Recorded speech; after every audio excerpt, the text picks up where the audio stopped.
নমস্কার, আমি সুকৃতি রঞ্জন বিশ্বাস। এসআরবি মুক্তি ইউটিউবের পক্ষ থেকে গতকাল সুপ্রিম কোর্টে বিহারে যে এসআইআর হচ্ছে সেটা নিয়ে একটা শুনানি হয়েছে। সেই শুনানিতে কোনো রায় হয়নি, কিন্তু বিচারকরা কিছু মন্তব্য করেছেন। তার পরিপ্রেক্ষিতে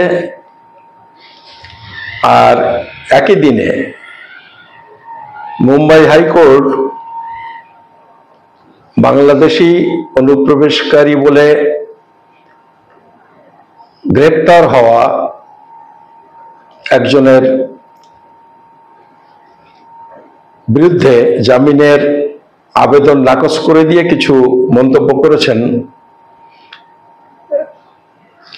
সেগুলো নিয়ে কথা বলবো এবং তারই পরিপ্রেক্ষিতে আমাদের বিশেষ করে পশ্চিমবঙ্গের বিভিন্ন রাজনৈতিক দল, মূলত তৃণমূল এবং বিজেপি, তাদের যে অবস্থান, তাদের নেতারা যে সমস্ত কথা বলছেন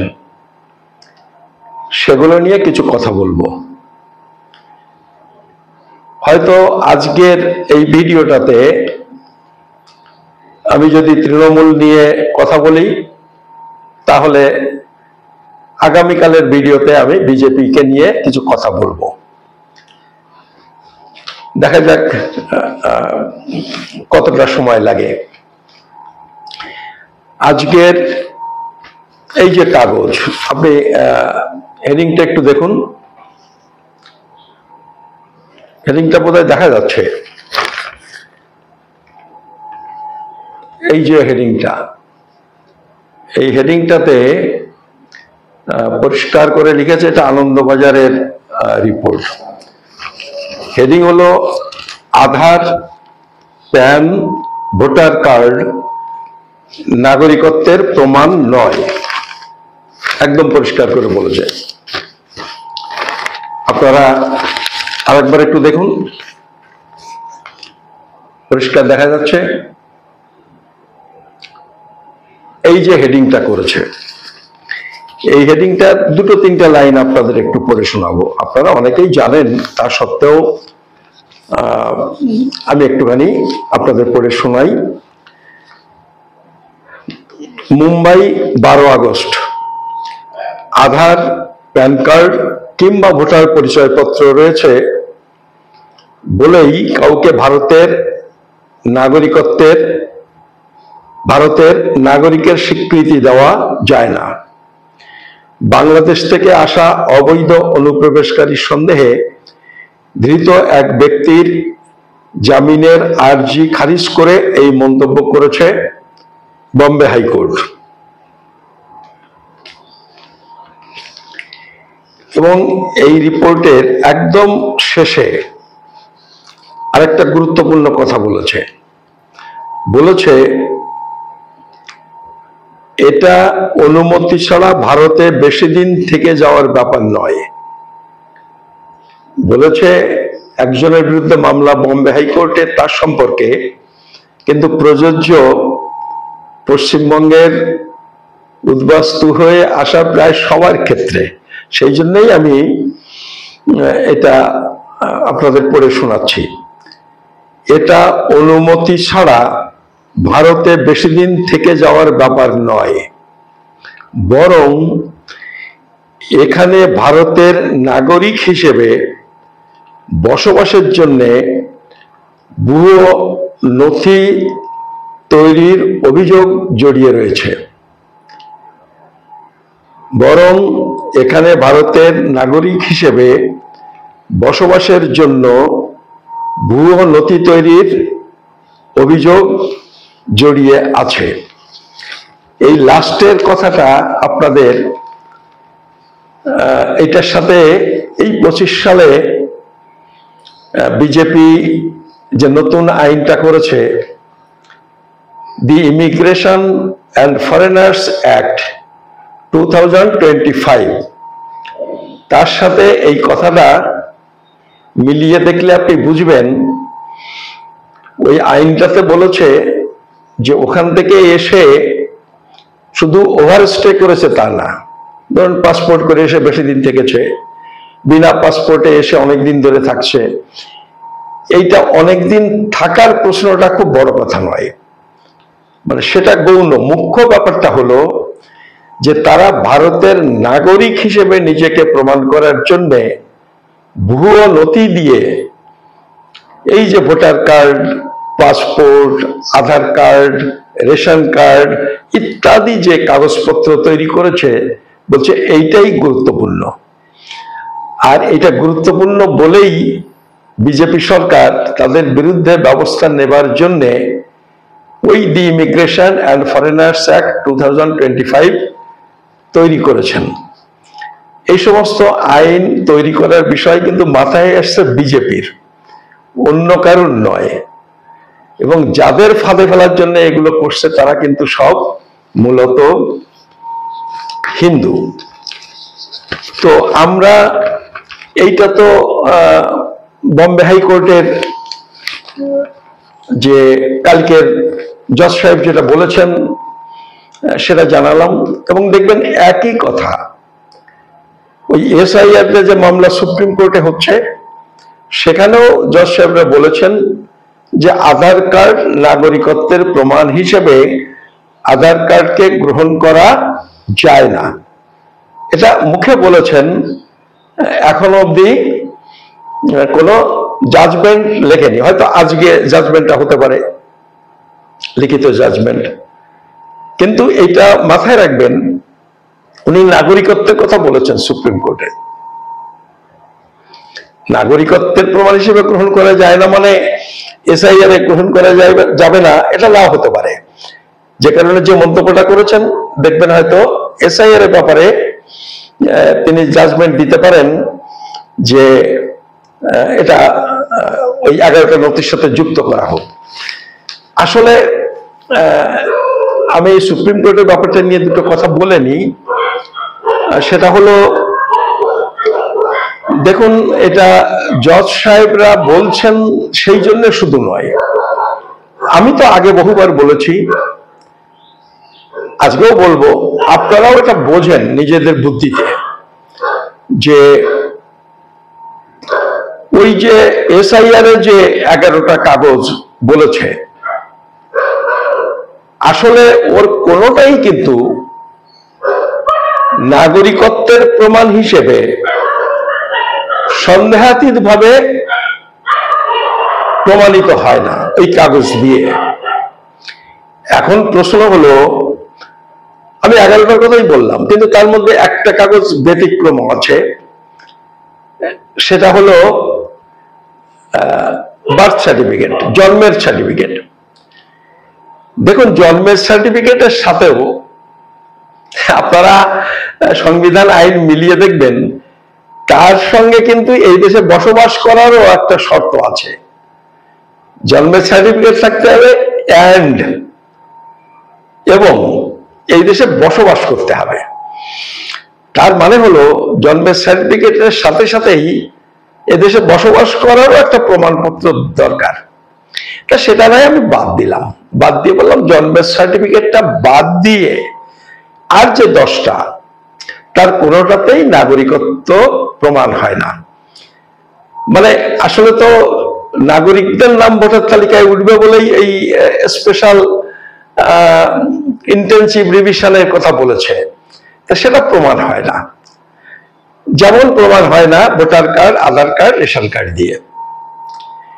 তো সে কথা বলেছেন যে জজ সাহেব কালকেও বলেছেন যে আধার কার্ড দিয়ে জন্ম এই দেশে বা জন্মসূত্রে নাগরিক এইটা প্রমাণিত হয় না, জন্মসূত্রে না হোক নাগরিকত্ব প্রমাণিত হয় না, এটা ঠিক।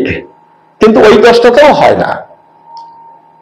এসআইআর করার জন্য যে নির্বাচন কমিশন 11টার মধ্যে 10টার কথা বলছি, নাগরিক মানে বার্থ সার্টিফিকেট বাদ দিয়ে, তো তাহলে ওই 10টা যদি রাখতে পারে এই 3টে রাখতে পারবে না কেন? আজকে জজ সাহেব যেটা বলেছেন প্রমাণ হয় না নাগরিকত্ব, তা সত্ত্বেও কিন্তু কালকে বলে দিতে পারে যেহেতু ওই 10টাও প্রমাণ হয় না, 10টা যখন রেখেছেন এই 3টেও যুক্ত করে দিন। আমার ধারণা এরকম একটা জাজমেন্ট আসলেও আসতে পারে, আমি জানি না কি হবে, কারণ এরপরে অনেক পলিটিক্যাল প্রেশার টেশার এইসবগুলো এখন, আগে হয়তো অতটা জজ সাহেবদের উপর ছিল না, বিচারকদের উপর ছিল না, কিন্তু এখন মনে হচ্ছে যে এইটা অনেক বেড়েছে। অথবা জজ সাহেবরাও আজকে নিরপেক্ষ না থেকে ওই পার্টির মতাদর্শ প্রভাবিত হয়ে গেছেন, এরকম অনেক ক্ষেত্রে খুব স্পষ্টভাবে দেখা যাচ্ছে। ফলে অনেকে একটু ঘাবড়ে গেছেন কালকে সুপ্রিম কোর্টে ওই যে জজ সাহেব যেটা বলেছেন সেটা শুনে। তো আমি তাদের বলবো যে অতটা ঘাবড়ে যাওয়ার কিছু নেই, জাজমেন্টটা আমরা শেষ পর্যন্ত দেখা যাক, ভালো কিছু হওয়ারও সম্ভাবনা আছে। এইটাও একটা দিক গেল। এরপরে আমি যেটা বলবো সেটা হচ্ছে, দেখেন আমাদের পশ্চিমবঙ্গের দুটো বড় দল, একটা বিজেপি আর একটা তৃণমূল। বিজেপির ভূমিকাটা আপনারা দেখতে পাচ্ছেন, বিহারের ক্ষেত্রেও ধরুন ভোটার কার্ড, আধার কার্ড, রেশন কার্ড হলে একটু বেশি মানুষ অনেক সহজে তার ভোটার তালিকায় নাম তুলতে পারত, বিজেপি তার বিরোধিতা করছে। বিজেপি কিন্তু সেটা চাইছে না, বিরোধীরা চাইছেন, এবং ওইগুলো ওয়েস্টবেঙ্গলের ক্ষেত্রে আসলেও তাই। এখানে বিরোধীরা চাইবে ওই 3টে, কি বলবে সুপ্রিম কোর্ট সেটা হলো পরের কথা, কিন্তু যেটা চাইছে, যে বিরোধীরা চাইছে, ধরুন এখন যদি এটা বিহারে নয় পশ্চিমবঙ্গ, তো একই জিনিস ঘটতো। বিরোধীরা চাইছে 3টে কাগজ যুক্ত হোক, বিজেপি বিরোধিতা করছে। এই যে বিজেপি বিরোধিতা করছে, এইটা কি পূর্ববঙ্গ থেকে, বিশেষ করে পূর্ববঙ্গ মানে পাকিস্তান, পূর্ব পাকিস্তান বা বাংলাদেশ থেকে যারা এসেছেন তাদের পক্ষে বলছেন? পক্ষে বলছেন না, রীতিমতো বিরুদ্ধে বলছেন, তাদের সর্বনাশ করার জন্য বলছেন। এইটা একটু বুঝুন, একটা জায়গা থেকে আরো 4টে জায়গা সম্পর্কে অনুমান করা যায়। এরা চাইছে না এই সমস্ত লোকজনগুলোর নাম ভোটার তালিকায় উঠুক, তারা এই দেশে সুস্থভাবে বসবাস করুক। বিজেপির দিকটা গেছে, এটা আমি কালকে বলবো বা এর পরের ভিডিওটাতে বলবো। আজকের ভিডিওটাতে আমি বলি তৃণমূলের বিচারিতা দেখুন। তৃণমূল, আমি আপনাকে ডেট এর আগেও বলেছি, আজকে বলতে পারিও, এই বইটাতে ডেটটা আছে, আমি আপনাকে বলে দিতে পারি, ওটা আমরা যা বের করেছিলাম। তো সে যাই হোক, মমতা বন্দ্যোপাধ্যায়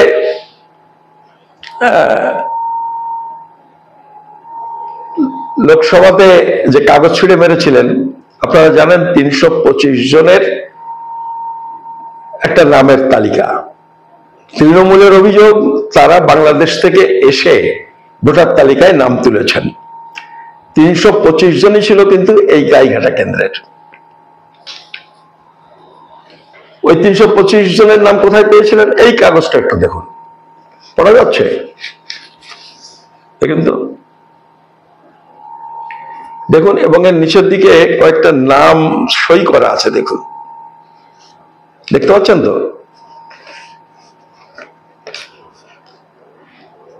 এটা তৃণমূল কংগ্রেসের একটা লেটার হেড, বনগাঁ বিধানসভা কমিটি, তৃণমূল কংগ্রেসের।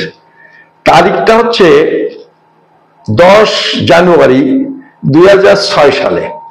আজকে থেকে তারা এই ষড়যন্ত্র শুরু করেনি, তৃণমূলের কথা বলছি। এটার মধ্যে লেখা আছে এমনকি বহু নাম ভোটার তালিকায় অন্তর্ভুক্ত আছে যারা প্রকৃতই বাংলাদেশী। তার মানে কি?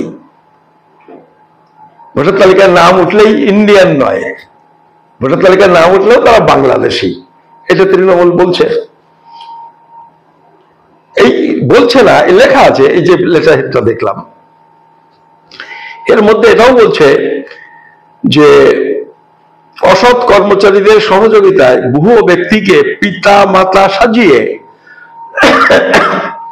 ভোটার তালিকায় নাম তুলে ফেলছেন। এটা তো বাংলাদেশ থেকে আসলে লোকে করে, এটা তো আমরা জানি, যারা এই এলাকায় বসবাস করি তারা এটা জানি, বর্ডার এলাকার লোকজনে এটা আমরা জানি। এবং সেইটা চিঠি লিখে নালিশ করছে ইলেকশন কমিশনের কাছে। এটা অবজারভার ইলেকশন কমিশনকে অ্যাড্রেস করে চিঠিটা লেখা হয়েছে। নিচে সই করেছেন, আমি সব নামগুলো, কাগজটা পুরনো হয়ে গেছে, পড়া মুশকিল হয়ে গেছে, তবুও বলি। ভূপেন শেঠ নামটা পরিষ্কার বোঝা যাচ্ছে, রতন ঘোষ নামটা পরিষ্কার বোঝা যাচ্ছে, আর বোধহয় চন্দন মুখার্জি বলে কেউ একজন আছেন, বিশ্বজিৎ দাস, এখন এমএলএ হয়েছিলেন একবার দুবার, এখন নেতা, এরকম অলোক নন্দী, এরকম সব নাম লেখা আছে। এরা এই এলাকার তৃণমূলের প্রধান নেতা, তারা এইটা করেছিলেন। এটা তৃণমূল কংগ্রেস।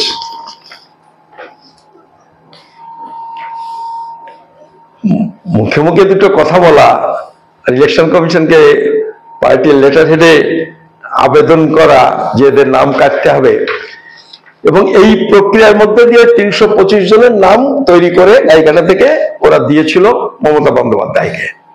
মমতা বন্দ্যোপাধ্যায় সেটা নিয়ে ওই পার্লামেন্টের মধ্যে হল্লাগোল্লা করেছিলেন, এবং তারপরে তার কথায় গুরুত্ব দেয়নি বলে, স্পিকার তাকে বলতে দেয়নি বলে এইটা নিয়ে পার্লামেন্টের মধ্যে যে অনুপ্রবেশকারী নিয়ে বলতে দিল না, তার জন্য তিনি সাংসদ পদ থেকে রিজাইন করেছিলেন। এটা কিন্তু নজিরবিহীন ঘটনা। উদ্বাস্তুদের নাম কাটার জন্য প্রতিবাদ করে তিনি সাংসদ পদ থেকে রিজাইন করেছিলেন। আমি একদম তথ্য প্রমাণ দিয়ে আপনাদের কথা বলছি, আমি ওই আন্দাজে ঢিল মারছি না, যেটা বিজেপি অনেক সময় করে বা বিভিন্ন দল করে থাকে। তারপরে দেখুন, এইটা কি পড়া যায়?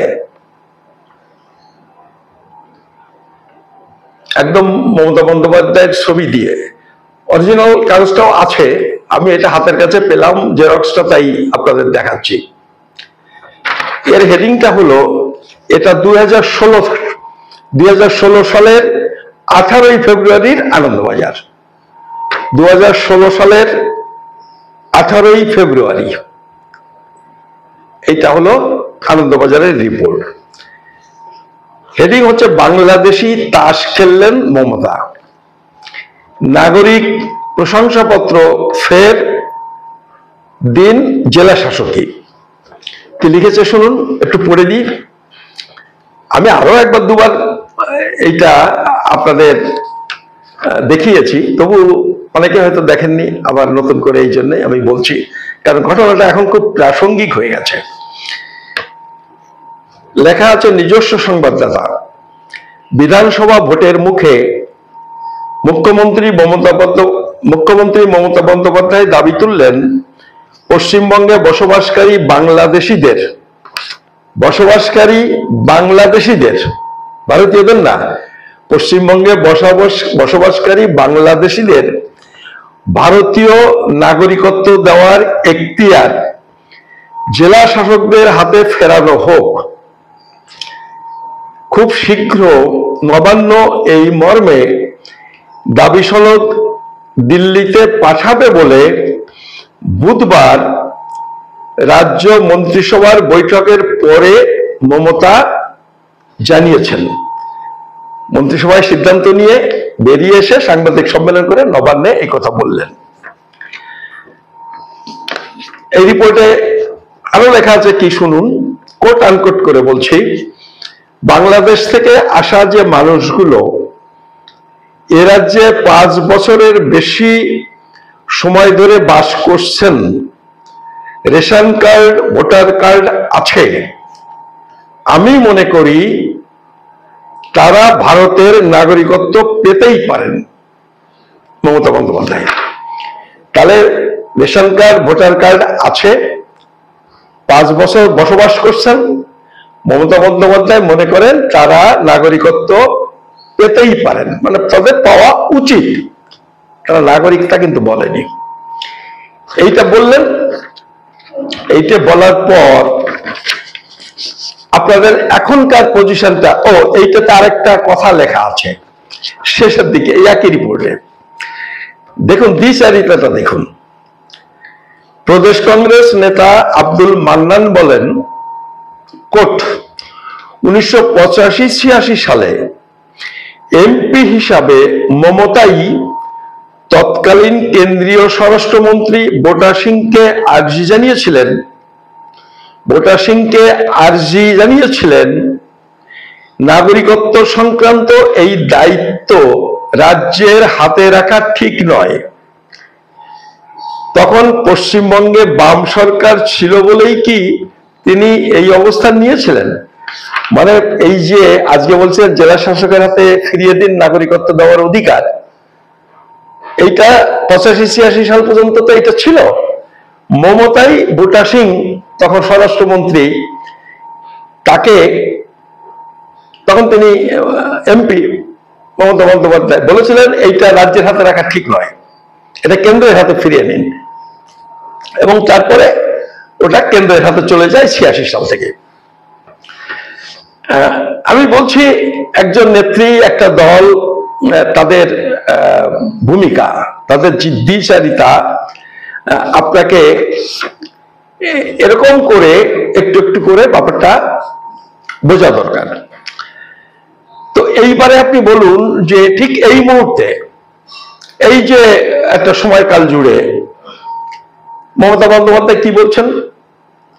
মমতা বন্দ্যোপাধ্যায় এইসব তো সাংবাদিক সম্মেলন করে বললেন, তারপরে মাথায় আবার কি বুদ্ধি হলো, তিনি বলা শুরু করলেন, না, যাদের ভোটার কার্ড আধার কার্ড আছে সবাই ভারতীয়। কি তাই বলেছেন? তো আজও সেই অবস্থানটাই তাদের আছে।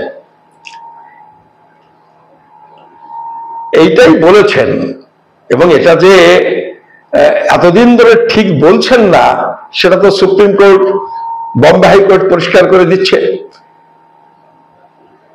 তাহলে এইটা কি মমতা বন্দ্যোপাধ্যায় জানতেন না? তা তো নয়, মমতা বন্দ্যোপাধ্যায় জানতেন এই কাগজে যেটা বলছেন যে তাদের নাগরিকত্ব দেওয়া উচিত। তাহলে জেনে শুনে তিনি মিথ্যে কথা বলেছেন, মানুষকে বিভ্রান্ত করেছেন। এই যে দ্বিচারিতা, এইটা না দেখলে আজকেও যা কিছু হচ্ছে মমতাকে এসবের আলোকে দেখতে হবে। আর এর সঙ্গে আরেকটু ইনফরমেশন আপনাকে দিই, সেটা হলো ওই যখন উনি এইটা নিয়ে বললেন যে তাদের নাগরিকত্ব দেওয়াই উচিত, 5 বছর হয়ে গেছে, অনেকদিন থেকে বসবাস করছেন, আর আমরা তো বরাবর বলছি যে একটা নতুন আইন করে তাদের নাগরিক ডিক্লেয়ার করো, না হলে 5 বছর 7 বছর 30 বছর বসবাস করে ভোটার কার্ড হয়েছে বলেই নাগরিক, এইটা এক সময় না এক সময় এসে বিপদ হয়ে যাবে উদ্বাস্তুদের। কারণ হচ্ছিল বিভিন্ন জায়গাতে ধরপাকড় ইত্যাদি ইত্যাদি কিছু কিছু হচ্ছিল। তারপরেও এতদিন ধরে যে কথা বলছেন যে তারা ভোটার কার্ড আধার কার্ড থাকলে তারা নাগরিক, মমতা বন্দ্যোপাধ্যায় এতদিন ধরে যা বলছিলেন, আর এতদিন ধরে ধরুন সে 11 সাল থেকে ক্ষমতায় আছেন, কোনোদিন তার সরকার এটা মেনেছে? পাসপোর্ট করতে যান, ডিআইবি যারা ইনকোয়ারিতে আসে তারা তো মমতার পুলিশ। আপনি সরকারি চাকরি পান, ওয়েস্টবেঙ্গল গভর্নমেন্টের সরকারি চাকরি পান, তখন আপনার নানান রকমের কাগজ দিতে হয় আপনার নাগরিকত্ব প্রমাণ করার জন্য। ওই ভোটার কার্ড, আধার কার্ড, রেশন কার্ড থাকলেই আপনি নাগরিক হিসেবে মমতার যে প্রশাসন তা মানে না, কোনো ক্ষেত্রেই মানে না, কিন্তু আমজনতার ক্ষেত্রে বলার জন্য কিন্তু সেই কথাই তিনি বলে যাচ্ছেন। তো এই যখন সিদ্ধান্ত নিয়েছিলেন, আমাদের কথার সাথে একমত হয়েছিলেন একটা সময় যে এদের পাওয়া উচিত কিন্তু নাগরিক নয়, ফলে একটা আইন করে তাদের রেগুলারাইজ করা হোক, নিয়মিত করা হোক, তাদের নাগরিক হিসেবে নিয়মিত করে দেওয়া হোক আইনগত ভাবে। তা আমার মনে হয় একসময় ওনার মাথায় এটা এসেছিল, ঠিক সেই সময় বোধহয় এই সাংবাদিক সম্মেলনটা করেছিলেন। আমি সময় মিলিয়েই বলছি, সেই সময় সাংবাদিক সম্মেলনটা করেছিলেন। তো ওই সময়ে আপনারা জানেন যে একসময় জ্যোতিপ্রিয় মল্লিক, তার মন্ত্রী সবাই খুব গুরুত্বপূর্ণ মন্ত্রী ছিলেন, পার্টিতে গুরুত্বপূর্ণ নেতা ছিলেন, এখন একটু ওজন কমেছে। সেই সময়ে পার্টি, মানে এটা জ্যোতিপ্রিয় মল্লিক না, পার্টি সিদ্ধান্ত নিয়ে আমার সঙ্গে যোগাযোগ